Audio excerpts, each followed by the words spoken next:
여러분 안녕하십니까. 6월 10일 북민전TV 최종훈입니다.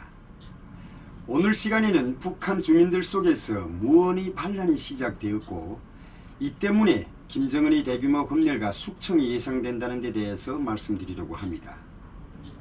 우리 언론에 공개된 김정은의 최근 행보, 지방 현지 시찰, 어린이 집단 체조 관람 등에서 일꾼들에게 질타, 엄한 표정 등 북한 당국이 공개한 내용과 사진들을 보면 불편한 김정은에 대해 거론했는데 그 이유는 다른 데 있다는 것을 알려드리려고 합니다.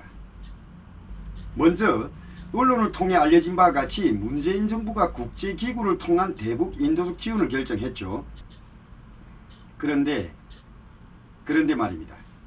김정은 아직 뭐가 부족한지 대남 선전 매체, 즉 북한 주민들은 볼 수 없고 남한에서는 볼 수 있는 매체 우리 민족끼리를 통해 대화와 인도주의를 거론하는 것은 부차적인 거칠애다고 비난했습니다. 물론 북한도 조건 없이 생떼를 쓰고 막말하지는 않습니다. 이 우리 민족끼리가 내세운 시비는 한미연합훈련도 아니고 우리 한국의 민간군이 단독훈련인 을지 태극 연습이다 그겁니다. 다 아시다시피 우리에게는 을지 프리덤 가디언이라는 한미군사 연습이 있었죠. 1954년부터 2018년까지 실시된 한미합동군사연습은 한반도 우발 상황을 가정해서 매년 8월에 실시되던 연습이에요. 이 한미군사훈련인 을지 프리덤 가디언은 한반도 우발 상황 발생 시 한미연합군의 협조 절차 등을 숙지하는 한미합동군사연습으로 자유를 수호한다는 의미로 한미연합군 사령부가 주도를 했습니다. 특히 한미 양국군이 유사시 작전 수행에 필요한 한미 협조관계, 업무 수행 절차, 계획 및 시스템을 평가하고 개선하기 위한 목적으로 실시됐는데 1988년부터는 컴퓨터와 워게임 모델에 의한 도상지휘소 연습으로 실제 병력과 전투장비가 아닌 컴퓨터로 전장 상황을 구현하는 모의지휘소 연습이었다 그겁니다. 시뮬레이션이죠. 1954년 포커스 렌즈라는 명칭으로 시작한 이 훈련은 1968년 김신조 사건, 북한 무장공비 청와대 기습 사건 아시죠? 이 사건이 발생하자 그해 7월 을지 연습으로 명칭을 바꿨습니다. 을지라는 명칭은 수나라 30만 대군을 살수에서 몰살시킨 고구려의 영웅 을지문덕 장군의 이름에서 따온 것이죠. 각기 따로 진행되던 두 연습은 1976년부터 을지 포커스 렌즈 연습으로 통합됐고 2008년부터는 을지 프리덤 가디언으로 그 명칭을 바꾼 역사가 있고 의미가 있는 연합훈련이었다 그겁니다. 그런데 김정은 정권이 이 훈련에 대해 외세 의존이요 공화국을 없애려는 군사훈련이요 하면서 맹비난을 꾸준히 해왔죠. 그러다가 지난 4월 27일 남북정상회담이 있은 후 문재인이 결국 이 훈련을 43년 만에 폐지를 했습니다. 43년 만에. 이 역사가 있고 의미가 있는 이 한미군사훈련을 문재인이가 폐지를 했어요. 대신 한미가 아닌 우리 정부 연습인 을지연습과 한국군 단독연습인 태극연습을 종합해 새로운 형태의 을지 태극연습을 실시하기로 한 거죠. 이 을지 태극연습은 예상치 못한 대규모 재난에 대비한 위기대응 훈련, 그리고 군이 적극 참여하는 민간군 합동실제훈련, 세 번째로 국지 도발에 대비한 통합방위훈련, 네 번째로는 국가총력전 차원의 전시대비 연습 등 국가안보와 피해를 최소화하기 위해 공무원 중심의 절차 연습으로 기간은 나흘입니다. 나흘.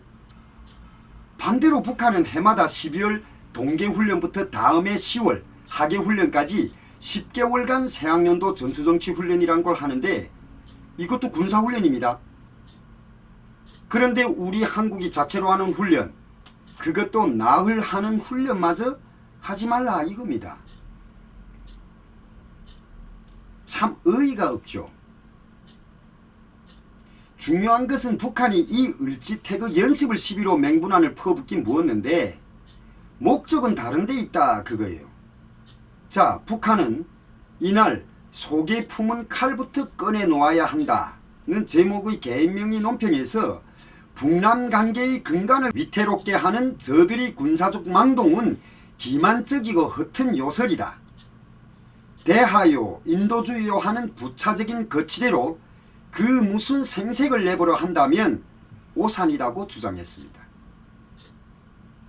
네, 김정은에 대한 문재인의 사랑을 부차적인 거칠에 생색이라고 비난했다 그겁니다. 한마디로 문재인이 또 까인 거죠. 우리 을지 태극 연습이 방어적 성격이라고 한 데 대해서는 애써 변명해도 이번 군사 연습의 도발적 정체와 대결적 성격을 감출 수는 없다고 비난했습니다. 하도 공화국을 없애려는 전쟁 연습이다 뭐 이렇게 비난하고 있으니 문재인께서 김정은에게 공격훈련이 아닌 방어훈련입니다 라고 변명한 것 같아요. 그런데도 북한은 그냥 그것도 하지 말아라. 자, 여기서 북한은 북남 군사 분야 합의는 이러한 도발적인 군사 연습과 같은 적대 행위의 완전 중지를 약속한 증서이지 결코 이제부터는 마음 놓고 군사 연습을 벌려도 된다는 담보서가 아니다 라고 협박했습니다. 북한이 비난해서 대하요 인도주의요 라고 했는데 여기서 인도주의는 문재인 정부가 추진하는 대북 인도적 지원을 염두에 둔 것입니다. 이 지원에 대해 비본질적 부차적 문제라며 근본적인 문제 해결에 나서라고 압박했습니다. 그럼 북한이 요구하는 근본적인 문제 해결은 무엇인가? 북한 당국은 북남 관계의 발전에 유익하고 훌륭한 결실을 마련하기 위해서는 그 어느 때보다 심사숙고입니다. 이를 위한 진지한 노력을 기울여야 할 때라고 하는데 여기서 심사숙고와 진지한 노력은 식량 지원이 아닙니다. 한마디로 100번 생각해보고 또 미국의 눈치 보지 말고 돈으로 왕창 달라 이겁니다. 쌀은 필요 없다. 그냥 현금을 달라 이거예요. 자, 그럼 김정은이 돈하는 이유가 있습니다. 또 현재 김정은이 심기가 아주 불편한 것은 북한 주민들이 속마음을 알아버렸기 때문이다. 이걸 말씀드리고 싶습니다. 어렸을 때 애비 김정일 옆에서 보던 북한 주민들이 아니라는 것을 이제는 김정은이도 알았다 그겁니다. 그러니까 조급해난 겁니다. 대북 인도적 지원은 통상 쌀로 줘요. 그것도 흰쌀입니다. 그런데 그걸 한번 지원받으면 이걸 가지고 북한 주민들에게 몇 달 풀면 끝이 나는 거예요. 하지만 돈으로 받으면 그 돈을 가지고 중국이나 러시아 등 뭐 북한에 대해서 외교적 관계를 유지하는 다른 나라 있잖아요. 그 나라에서 짐승사료, 즉 옥수수가루, 대두박, 뭐 여기서 대두박이라는 것은 콩에서 기름을 짜낸 다음 그 찌꺼기를 압축해서 만든 사료인데 이를 싸게 사가지고 흰쌀 한 통 값이면 이는 몇 배로 살 수 있다 그겁니다. 그리고 또 몇 년을 공급할 수 있기 때문에 북한이 돈을 요구하는 거예요. 중국 애들 그동안 소나 돼지, 닭 등 집짐승 먹이를 북한 당국에 팔고 이익을 많이 남겼죠. 이 나쁜 새끼들.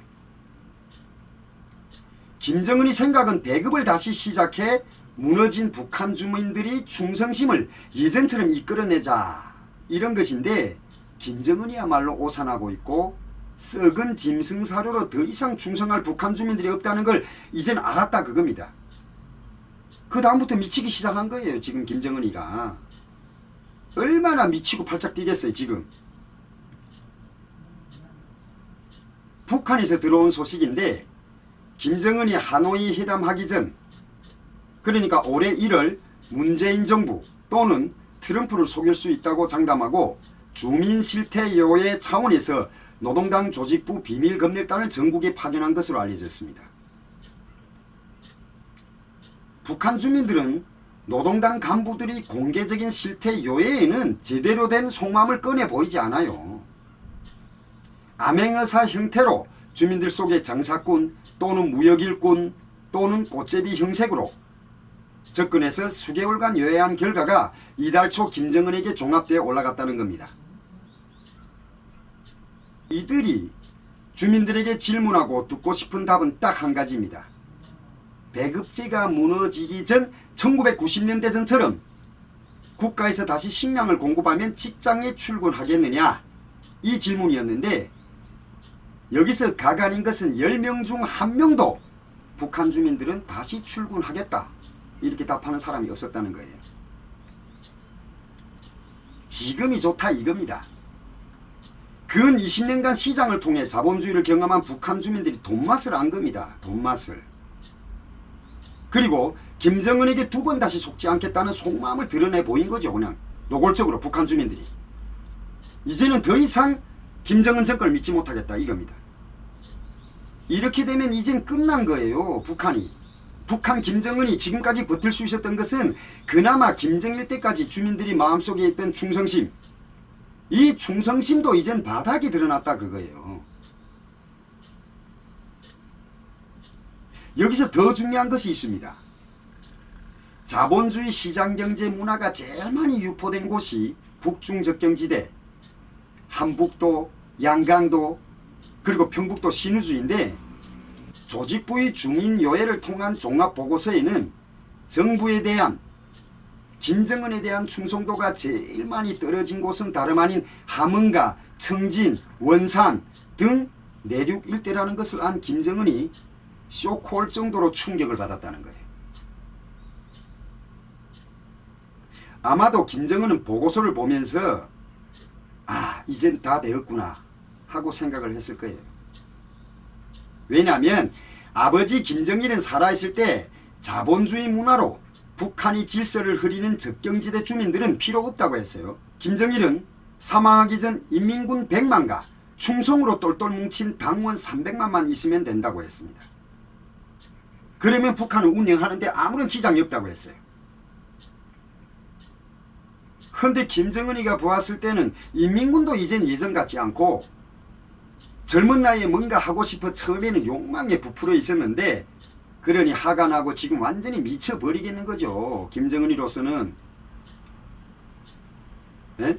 미국을 왕따시키고 문재인과 우리 민족끼리를 외치면서 남한에다 빨대 꽂고 억수로 빨아내려고 한 것이, 근데 문재인은 지금도 눈치 보고 지금 이러고 있지. 그러니 막 죽이고 싶은 거지.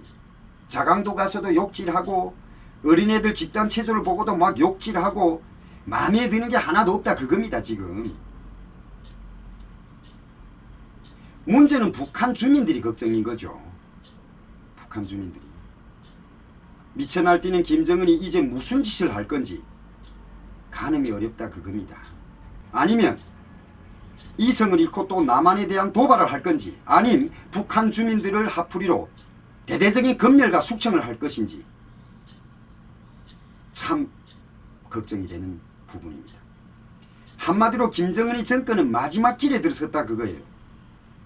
저 김정은에게 돈과 쌀을 주어 숨통을 열어주는 것이 중요하지 않다 그겁니다. 소신을 가지고 압박을 해야 하는데, 줏대 없이 김정은 바라기를 하는 문재인이 현충일날 노골적으로 김원봉이 소리나 해대지. 참 답답합니다. 그러니 김정은 정권을 끝장내려면 문재인부터 끝장내는 게 옳다고 생각하게 되는 이 시간이 되겠습니다. 에? 저 2300만을 괴롭히는 김정은이하고 싸워야 될 시간에 문재인이하고 싸워야 되겠다 그거예요. 네, 오늘 영상은 여기서 마치고 내일 다른 영상으로 찾아뵙겠습니다. 감사합니다. 북한 주민들에게 자유와 인권이 보장되는 그날까지 화이팅입니다.